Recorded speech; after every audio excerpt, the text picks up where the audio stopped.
Hello, മിയാനി കിച്ചണിലേക്ക് എല്ലാവർക്കും സ്വാഗതം. നമുക്കിന്നിവിടെ സ്പൈസി ആയിട്ടുള്ള ഒരു കറി ഉണ്ടാക്കാം. മുളകിട്ട ഒരു മോര് കറി. ഇത് കുറച്ച് എരിവൊക്കെ ഉപയോഗിക്കുന്നവർക്ക് നല്ല ടേസ്റ്റി ആയിട്ടുള്ളൊരു കറിയാണ്. അപ്പോൾ ഇതിൻ്റെ മെയിൻ ഇൻഗ്രീഡിയൻ്റ് എന്ന് പറയുന്നത്, ഞാനിവിടെ ഈ ഒരു ബൗൾ നിറയെ കട്ട തൈര് ഉടച്ച് വെച്ചിട്ടുണ്ട്. ഒരു വിസ്ക് ഉടച്ച് വെച്ചിട്ടുണ്ട്. ഞാൻ വെള്ളം ചേർത്തിട്ടില്ല. മോരായിട്ട് കുറച്ച് ലൂസാക്കി വെള്ളം ചേർത്ത് ഉപയോഗിച്ചു നമുക്ക് ഈ കറി തയ്യാറാക്കാം. ഞാൻ പക്ഷേ വെള്ളം ഒഴിക്കാതെ കട്ട തൈര് ഉടച്ച് വെച്ചിരിക്കുകയാണ്.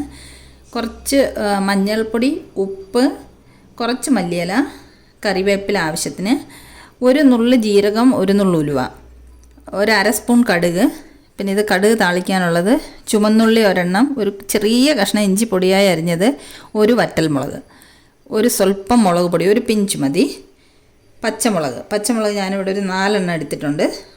പിന്നെ ഇത് ഒരു അര സ്പൂണ് കടലമാവ്, ഉപ്പും മഞ്ഞൾപ്പൊടിയും ഇട്ടൊന്ന് പേസ്റ്റ് പോലെ ആക്കി വെച്ചിരിക്കുന്നതാണ്. ഇതിപ്പം നമ്മൾ ഈ മുളക് ഇങ്ങനെ നടുവേ ഒന്ന് പിളർന്നിട്ട് ഈ കടലമാവിൽ മുക്കിയെടുക്കണം. നമുക്കിതെല്ലാം ഒന്ന് നടുവേ പിളർന്നു കൊടുക്കാം. ഈ കടലമാവ് ഇതിനകത്ത് ഉപ്പും എല്ലാം കൂടെ പിടിക്കാൻ വേണ്ടിയിട്ടാണ് ഇങ്ങനെ ചെയ്യുന്നത്. അധികം എരിവുള്ള മുളക് വേണ്ട, ഒരു മീഡിയം എരിവുള്ള മുളക് എടുത്താൽ മതി, അല്ലെങ്കിൽ കറിക്ക് കൂടുതൽ എരിവായി പോകും. ഈ ഒരു ഇളം പച്ച കളറുള്ള മുളകാകുമ്പോൾ അധികം എരിവുണ്ടാവില്ല. ബ്ലാക്ക് കളറിലുള്ള മുളകാകുമ്പോൾ, ഡാർക്ക് കളറുള്ള മുളകാകുമ്പോൾ ഭയങ്കര എരിവായിരിക്കും. അപ്പോൾ ഇതേപോലത്തെ മുളക് എടുത്താൽ മതി. ഞാനിപ്പോൾ 4 മുളക് എടുത്തിട്ടുള്ളൂ. കുറച്ച് എരിവ് കൂടുതൽ വേണമെന്ന് തോന്നുന്നവർക്ക് ഒരു 5-6 മുളക് എടുക്കാം. അപ്പോൾ ഞാൻ ഈ കടലമാവിൻ്റെ പേസ്റ്റ് ഈ മുളകിലെല്ലാം ഒന്ന് കോട്ട് ചെയ്ത് കൊണ്ടുവരട്ടെ.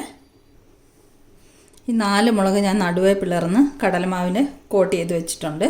ഇനി നമുക്ക് ഈ കറി തയ്യാറാക്കാം. ഞാനൊരു ചീനിച്ചട്ടി അടുപ്പത്ത് വെച്ചിട്ടുണ്ട്.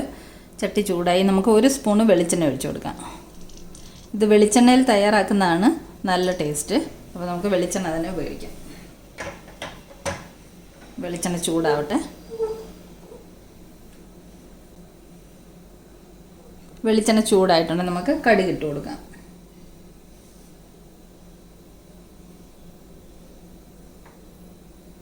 കടുകിട്ടു. കടുക് ഒന്ന് പൊട്ടി വരുമ്പോൾ നമുക്ക് ജീരകവും ഉലുവയും കൂടി ഇട്ട് കൊടുക്കാം.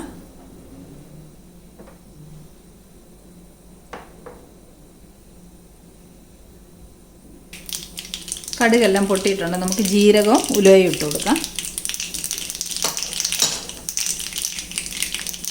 ഫ്ലെയിം കുറച്ച് വെക്കാം.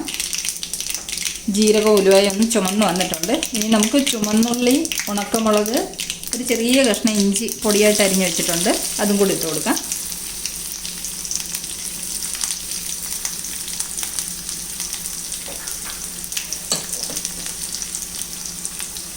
കുറച്ച് കറിവേപ്പില ഇട്ട് കൊടുക്കാം.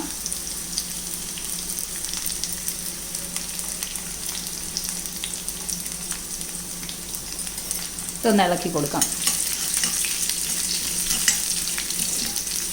ഉള്ളി ചെറുതായിട്ട് ചുമന്ന് വന്നിട്ടുണ്ട്. ഇതിലേക്ക് നമ്മൾ കടലമാവിൽ മുക്കി വെച്ചിരിക്കുന്ന മുളക് ഇട്ട് കൊടുക്കാം.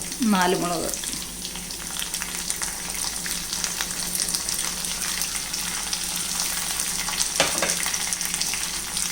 ഈ മുളക് ഇനി ഈ എണ്ണയിൽ കിടന്നൊന്ന് മൂത്ത് വരട്ടെ. നമുക്കൊന്ന് ഇളക്കി കൊടുക്കാം.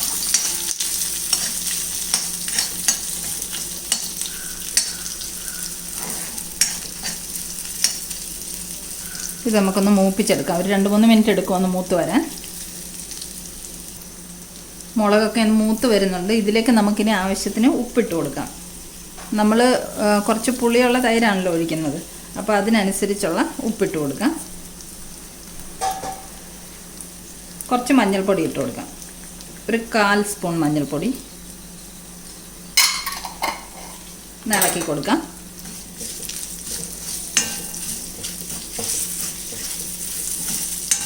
ഒന്നും കൂടെ മുളകൊന്ന് മൂത്ത് വരട്ടെ.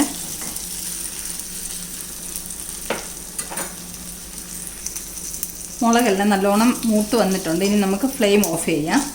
ഫ്ലെയിം ഓഫ് ചെയ്തിട്ട് നമ്മളെടുത്ത് വെച്ചിരിക്കുന്ന ഒരു 1/4 സ്പൂണ് മുളക് പൊടിയുണ്ട്, അതിട്ട് കൊടുക്കാം. ഇതിട്ട് കൊടുത്ത് ഒന്നുകൂടെ ഇളക്കാം. ഇനി ഞാൻ പറഞ്ഞില്ലായിരുന്നു, ഒരു നുള്ള് കായം ഇടണം. ഞാൻ ഇൻഗ്രീഡിയൻസിൻ്റെ കൂടെ എടുത്ത് വെച്ചിട്ടില്ലായിരുന്നു. ഒരു നുള്ള് കായപ്പൊടി ഇട്ട് കൊടുക്കാം. കുറച്ച് മതി, ഒരു പിഞ്ച്. നല്ല മണമൊക്കെ വരുന്നുണ്ട് ഇപ്പോൾ തന്നെ.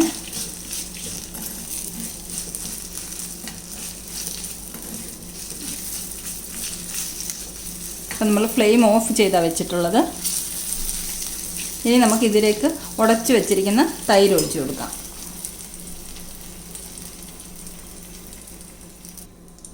തൈര് ഒഴിച്ച് കൊടുക്കാം.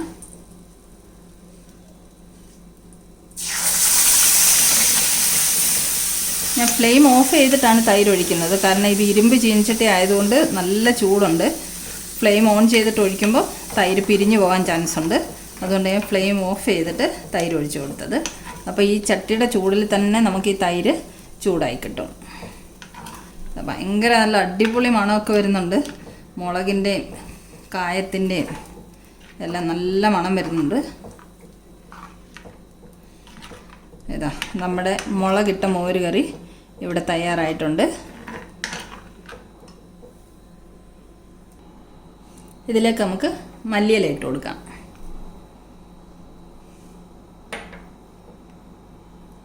മല്ലിയില ഇട്ട് കൊടുക്കുന്ന ഇളക്കിയിട്ടുണ്ട്. അപ്പോൾ കറി റെഡിയായി കഴിഞ്ഞു. ഇതാ നമ്മുടെ മുളകിട്ട മോര് കറി ഇവിടെ റെഡി ആയിട്ടുണ്ട്. നല്ല അടിപൊളി ടേസ്റ്റാണ് ഈ കറിക്ക് കേട്ടോ. ചോറുണ്ണാൻ വേറെ ഒരു കറിയും വേണ്ട, ഇതും കൂട്ടി ചോറുണ്ണാൻ പറ്റും നമുക്ക്. ഒരു സൈഡായിട്ട് എന്തെങ്കിലും ഒരു തോരനോ എന്തെങ്കിലും കൂടെ ഉണ്ടെങ്കിൽ ഈ ഒരു കറി മാത്രം മതി നമുക്ക് ചോറുണ്ണാൻ. അത്രയ്ക്ക് ടേസ്റ്റാണ് ഈ കറിക്ക്. ഭയങ്കര മണമൊക്കെ വരുന്നുണ്ട് ഇതിന് ഇപ്പം. അപ്പോൾ ഈ റെസിപ്പി എല്ലാവർക്കും ഇഷ്ടമായെങ്കിൽ ഇതുപോലൊന്ന് ട്രൈ ചെയ്ത് നോക്കണം. വീഡിയോ ഇഷ്ടമായെങ്കിൽ എല്ലാവരും ലൈക്ക് ചെയ്യാനും ഷെയർ ചെയ്യാനും സബ്സ്ക്രൈബ് ചെയ്യാനും മറക്കല്ലേ. അപ്പം വീണ്ടും അടുത്തൊരു വീഡിയോയുമായി നമുക്ക് കാണാം. Thank you so much.